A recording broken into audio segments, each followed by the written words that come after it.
Hey everyone, welcome back to our Q&A series. We're on episode 5 of the series, and today we've got some interesting questions which we're going to look at together. But before we do that, Ian's going to talk about an Ecclesiastes devotion. Yeah, so from this Sunday, we would love for you guys to join in with us as we read through Ecclesiastes together as a daily devotional. There's going to be a link below where you can sign up, and the devotional will be sent straight to your email or Telegram if you have that, and you can just sign up there to be a part of it. We mentioned Ecclesiastes last week because we were asked the question, what's our purpose in life? And that's something that the author of Ecclesiastes goes into really deep detail into as he searches himself for the purpose in life. He also asks questions about injustice in the world and how circumstances are so outside of our control. It's going to be really interesting, and I think it's going to be really helpful, so please do join us as we do that. That's going to be starting this Sunday, so please follow that link down below and join in. It will be great if you can do that alongside with us. But we're going to get into our first question for today. And what's that question, David? How can we help spread the gospel to our friends at the moment? Yeah, this is a really great question. I love that you're asking this question. I'm going to say it's not too different to how you would do it normally if there wasn't a virus and if you could see people in person. But I'd say keep chatting to them, keep on having conversations, keep on asking them how they are, how they're going, how maybe their mental health is, but have deeper conversations. Talk about kind of deeper topics, not just surface level, not just what Netflix shows have you been watching. Maybe something a bit deeper of that. Do you have a few examples for that? Yeah, I think with this virus pandemic, there are questions about death. Like what happens. So like one question you might ask them is like, have you been thinking about like death or your own death? Like what would happen when you die? These kinds of questions. And also you can also be thinking like, what is the purpose of my life if I'm going to one day die and leave it all behind? And that might lead you to another question about like the existence of God and the afterlife. But yeah, I think that's one trajectory you can go on. But yeah, that's what I'd say. Yeah, so like asking them some of those questions, I guess. And we want to be careful how we ask that. We want to be gentle, we want to be respectful. Yeah, we don't want to... I wouldn't lead a conversation with what are your thoughts about death. I'd get there slowly. Yeah. I think would be our advice. Yeah. But yeah, maybe you could also ask them how you could be praying for them, especially after you've had those conversations. Maybe after you've heard about what's worrying them, maybe. Ask them if you could pray for them and how they would like you to pray for them. Pray for them. Actually pray for them. Don't just ask them to pray. Pray. Maybe send them some links to things that you find helpful or encouraging. Maybe even these videos or other videos. We'll see. But yeah, I would say those are some things that you can be doing to spread the gospel. Yeah. On to our next question then, which is actually our last question for today. It's going to be a bit of a shorter one, hopefully. And the question is, what happens during the period of death? What do you reckon, David? Yeah, I think Scripture shows us that as Christians, we know that when we die, we get to go to a place that Jesus calls paradise, and that we see that especially in the book of Luke, the Gospel of Luke, chapter 23, verse 43, where Jesus says to a thief that's crucified next to him, he says to him, "Truly I say to you, today you will be with me in paradise." And he said that to the thief because the thief actually, he saw Jesus as the Messiah, as his king, and so he's like, "Jesus, will you, when you go back to heaven, will you remember me when you enter your kingdom?" And Jesus said, "No, yeah, of course I will, but today you will be with me in paradise." So he wasn't saying like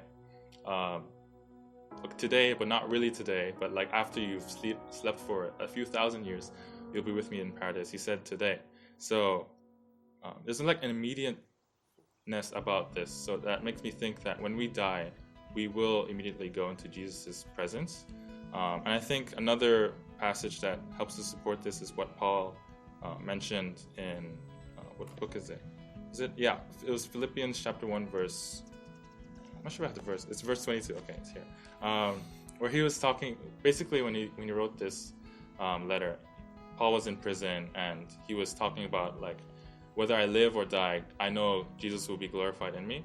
But he was saying, like, if he had to choose between living and dying, he felt like torn between the two. But he said, I think I'll just quote the verse, it'll be more clear. He said, my desire is to depart and be with Christ, for that is far better. And so he was, again, this looks like very immediate. Like he was saying, if I depart, I'm going to be with Christ immediately. It doesn't sound like he's saying, when I die, like, I'm going to wait a few thousand years, or I'm going to sleep until I see Jesus. It sounds like he's going to see Jesus very soon when he dies. So, I think Scripture shows us that when we die, if we're believers, then we'll be with Jesus. That's what I say for Yeah. And kind of with your language, you ask about the period of death. So I guess, we do want to clarify that neither of us really believe in that. There's an idea that maybe when we die, we actually just fall asleep and our next kind of conscious moment will be being in heaven. But both of us are kind of just on the opinion that actually the instant that we die, we are going to be in heaven with God in his presence. There are also some people who believe in what's called kind of purgatory, an in-between kind of waiting place before you go to heaven or hell, as it may be. Neither of us really find anything in Scripture and the Bible that supports that. I don't think either of us really believes that that's a thing. I think it's quite clear that as believers, we do go immediately to heaven in the presence of God. But obviously, kind of the contrast of that is that we also do believe that non-believers will not, and they will be separated from God. They're going to be separated from his love. They're going to be separated from his grace, his compassion, and his blessings. And that place of separation, that's known as hell. And that's where non-believers are kind of judged and sent to. But I think the Bible kind of describes that a bit better. I think it's in the Gospel of Luke. Yeah. You have it there? Yeah, so Jesus gave what looks like to be a parable. People call it nowadays the rich man and Lazarus, the parable of the rich man and Lazarus. And so in this parable, we see a rich man, he lives a good life, but he's very selfish and he doesn't care about this poor guy who lives right outside his house. And so one day he dies, as well as the poor guy named Lazarus. But the rich man ends up in this fiery place, and then the poor guy ends up what it seems to be described, he's next to Abraham, like in this very nice restful place. And it seems, it does seem to be describing what happens after death. Although like you might think that this might just be a parable, and I think I would caution against like immediately using any parable to like apply to real life. But I think Jesus uses parables. I mean, he uses real life things in parables, and so I think based on this parable, you can read it yourself. It's in Luke chapter 16, verse 19 to 31. I think based on this parable and based on this what Jesus said, like I think that it gives us good reason to believe that there will be immediate punishment for non-believers when they die. And it also helps to support the evidence that when believers die, we won't sleep, but we'll go immediately to a restful, peaceful, happy place, which is like called paradise, or some might call it heaven. You have thoughts on that? Yeah, and I think that passage, it also describes I guess what it looks like to be separated from God. But I reckon read it for yourself, see what you think, come back with any more questions that you have about that. But I think that finishes us up for today. Am I right?